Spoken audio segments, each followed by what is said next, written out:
Hi, this is a video mostly made for my students showing you how to create something like this in SketchUp.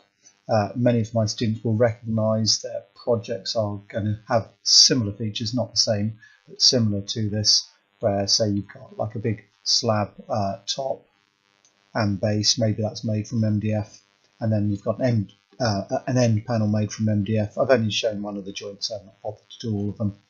In fact, when you do it, I don't even think I would bother.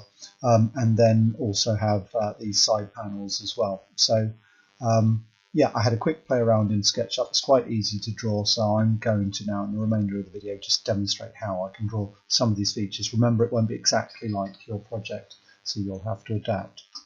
So let's, I don't want to save that.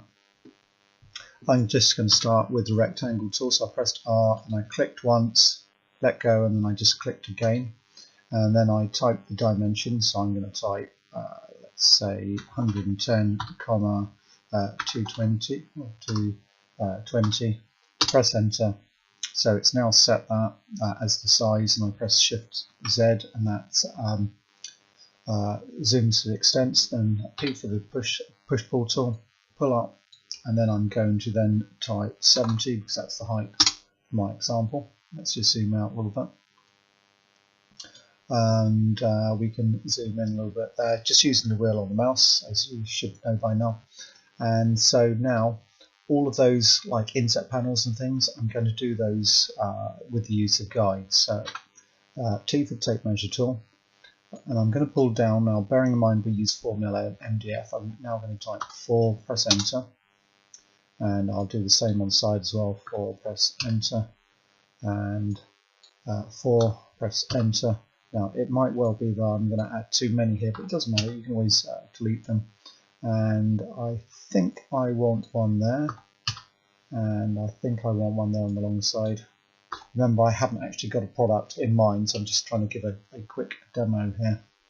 And so now I'm going to have an overhang on this top edge here. So you'll see what I mean in just a moment. So select the rectangle tool, go there. Go down to there, those guides, and then using the push-pull tool, I can then push that in. I just push it in an arbitrary amount, release, and then type 4, press enter, and now that's my inset end. Now that end panel is going to have a thickness of 4mm. So what I will do there, T for the tape measure, pull in, type 4, press enter.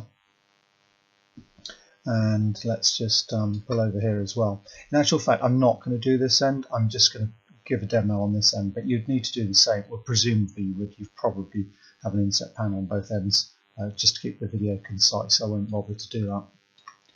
So then, what I would then do is use R for the rectangle tool, pull across here, and then I'm going to use the push-pull tool to push in, and then type. I think this time I'm going to go 8mm. But you may very well have something different, and press enter. And if you've got this sort of joint construction, you'll probably be aware that this panel here is going to have some sort of tab which is going to poke through on the end panel here. Maybe you've got something like that, maybe not. And so bearing in mind that was inset by 8mm there, I'm now going to go from here and then 8, and press enter, and then because the side panel thickness is 4mm, it's going to be 8 plus 4, so that's 12. So I go along there, and then 12 like so, and then I don't know where I want the tab now. About the tabs, I really don't think that you need to be drawing these. I'm just showing you how to, just in case you want to. So I'm going to go up there, I don't know how much, but let's say 20. And let's go from the top there, go down, let's say it's even, so 20. So if you really insist on wanting to draw the tabs and things, you could do it like that.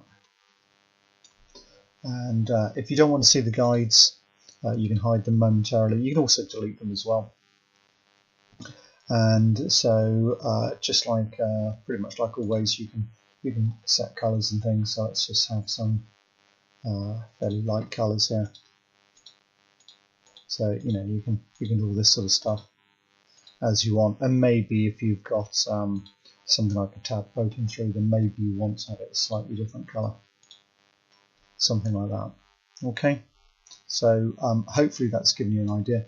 Obviously, like I said earlier, I've only concentrated on this end, on this corner in particular. You know, you'd have to do all of it as well. So you'd have to think of a logical sequence about how to do this. But really, I don't think it's difficult really at all.